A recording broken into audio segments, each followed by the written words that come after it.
अनंत कोटी ब्रह्मांड नायक महाराजाधिराज योगीराज परब्रह्म सच्चिदानंद भक्त प्रतिपालक शेगाव निवासी समर्थ सद्गुरू श्री गजानन महाराज की जय. नमस्कार. आपल्या गुरुस्तुती या चॅनलवर सगळ्यांचे स्वागत आहे. आपण आपले काही अनुभव असतील तर ते आम्हाला नक्की कळवा. ते आपण आपल्या चॅनलवर सांगू. तसेच आपल्या चॅनलवर येणाऱ्या व्हिडिओबद्दल तुमच्या प्रतिक्रियासुद्धा कळवा. तुम्ही आम्हाला कमेंट किंवा डिस्क्रिप्शन बॉक्समधल्या ID वर ईमेल करू शकता. आपल्या चॅनलला सबस्क्राईब करा आणि व्हिडिओला लाईक आणि शेअर करा. धन्यवाद. हा अनुभव आहे नागपूर येथून सौ संगीता गजेंद्र उघाडे या ताईंचा. ताई म्हणतात, महाराजांच्या अस्तित्वाची जाणीव. जय गजानन. सद्गुरूसमोर हात जोडून आपण प्रार्थनेसाठी उभं झालो की त्यांना काही ना काही मागत असतो. असे म्हणतात की सद्गुरूंना प्रार्थना करताना एक ठरलेली प्रार्थना असावी. पण आपण सामान्य माणसं, आपल्या मनातील विचारांचा वेळोवेळी आपल्या प्रार्थनेवर मागण्यावर परिणाम होणारच. त्या दिवशी असंच झालं. मी महाराजांच्या समोर हात जोडले आणि नकळत ओळी आठवू लागल्या. जेथे जातो तेथे तू माझा सांगती, चालविशी हाती धरून या. अर्थात असं होण्यास कारणही तसंच होतं. मिस्टरांची तब्येत ठीक नव्हती म्हणून मी गजानन महाराजांना 5 महिने शेगावची वारी करीन असं बोलले होते. त्याप्रमाणे मी 4 महिने सलग शेगावला दर्शन घेऊन आले होते. मला आठवतं तो 2018चा नोव्हेंबर महिना होता. ती 5वी वारी. पण सतत काहीतरी अडचण येऊन शेगावला जाण्याचा योग सारखा टळतच गेला. अनेक वेळा निघण्याची तयारी व्हावी आणि ऐन वेळेवर अडचण यावी असं झालं. मला आतून रडायला यायला लागलं. नोव्हेंबरची 27 तारीख आली. मिस्टर रेल्वेत नोकरीला आहेत. त्यांना मंगळवार ऑफ असतो. मंगळवारी आम्ही शेगावला जाण्याचं ठरवलं. गीतांजलीत 2 जागा सांगून ठेवल्या, पण मिस्टरांना ऐन वेळेवर मीटिंग असल्याचं सांगण्यात आलं. अशा वेळी आपल्याला नेमकं काही सुचत नाही. मी बहिणीला विचारलं. ती बोलली, ठीक आहे आपण सकाळी निघू. पण रात्री 10:30ला तिच्या मुलाला अस्थमाचा जोरदार अटॅक आला. अर्थातच तिचं येणं बारगळलं. आता रात्र खूप झाली होती. सकाळीच गीतांजली होती. एवढ्या रात्री कोणाला विचारणार? माझ्या मनाचा निर्धार झाला की एकटंच शेगावसाठी निघायचं. मी महाराजांच्या समोर उभी झाले.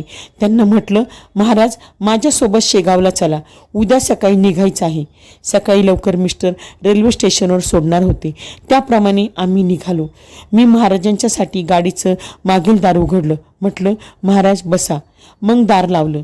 स्टेशनवर कार थांबली. मी उतरले. पुन्हा गाडीचं मागील दार उघडलं. म्हणाले, चला महाराज. आम्ही प्लॅटफॉर्मवर पोचलो. थोड्या वेळात गाडी आली. आम्ही ठरलेल्या डब्यात पोचलो. सांगितल्याप्रमाणे 2 सीट्स होत्या. मी खिडकीपाशी बसले. बाजूच्या सीटवर एक उशी टेकून ठेवली होती. महाराजांच्यासाठी ती सीट आहे या अर्थाने मी त्या सीटकडे एक कटाक्ष टाकला. प्रवासात त्या सीटवर अन्य कुणी आलंच नाही. शेगावला ऑटो केला. एका बाजूला मी बसले. 4 पावलं पुढे जाताना एका बाईने ऑटोला हात दाखवला. माझ्या बाजूनेच ती असल्याने मी बाजूला सरकण्याचा विचार करणार तोच ती दुसऱ्या बाजूने ऑटोत बसली आणि ऑटोत जणू 2 व्यक्ती असाव्यात अशा बेताने दुसरे बाजूला कोपऱ्यात बसली. आम्ही मंदिरात पोहोचलो. छान दर्शन झालं. मी महाप्रसादासाठी रांगेत लागले. माझ्यासमोर एक तरुण भक्त होता. आम्ही 2-3 नंबरवर आले असू अचानक तो तरुण बाजूला झाला आणि बुजुर्ग माणसाला मान द्यावा असं म्हणाला. तुम्ही आधी प्रसाद घ्या, मी नंतर घेतो. मला आश्चर्य वाटलं. मी प्रसाद घेऊन टेबलकडे गेले. एक जागा घेऊन समोर प्रसादाचं ताट ठेवलं. ज्यांनी शेगावला महाप्रसादालयात प्रसाद घेतला आहे त्यांना कल्पना आहेच की तिथे सेवेकरीमध्ये एकही जागा रिकामी सुटू देत नाही. पण त्या दिवशी माझ्या बाजूला अन्य कुणीही बसले नाही. त्या संपूर्ण काळात आणि प्रवासात मला सतत महाराजांच्या अस्तित्वाची जाणीव होत राहिली. आमचा परतीचा प्रवास सुरू झाला. पुन्हा गीतांजलीत माझ्या बाजूला अन्य कुणीही आलंच नाही. नागपूरपर्यंतचा प्रवास सुखरूप पार झाला. प्रवासात एकटेपणा अजिबात जाणवला नाही. सतत कुणाची तरी सोबत आहे अशी जाणीव होत राहिली. 5वी वारी पूर्ण करून मी घरात पाऊल ठेवलं तेव्हा समाधानानं अंतःकरण भरून गेलं होतं. महाराजांना सोबतीचं आव्हान केलं आणि त्यांनी साथ दिली. असाच अनुभव पुढे अजून एकदा आला. मात्र यावेळी महाराजांनी माझ्या प्रार्थनेवरून माझ्या मुलाला काहीसा सुखद अनुभव दिला. मी सौ संगीता उघाडे, माझा मुलगा निशांत त्याच्या 3-4 मित्रासह 2019च्या जून महिन्यात ट्रिपसाठी म्हणून बँगलोरला जायला निघाला. बँगलोरपर्यंत प्लेनने जायचं आणि तिथून पुढे झूम कार घेऊन कोइंबतूर, मुन्नार असं फिरून यायचं असा त्यांनी बेत आखला. त्याप्रमाणे ते बंगलोरहून कार घेऊन निघाले. निशांत स्वतः गाडी चालवत होता. घनदाट जंगल, रस्त्याच्या बाजूला खोल खाई, रस्ता खराब अशा परिस्थितीत ते गुगल मॅपच्या सहाय्याने पुढे सरकत होते.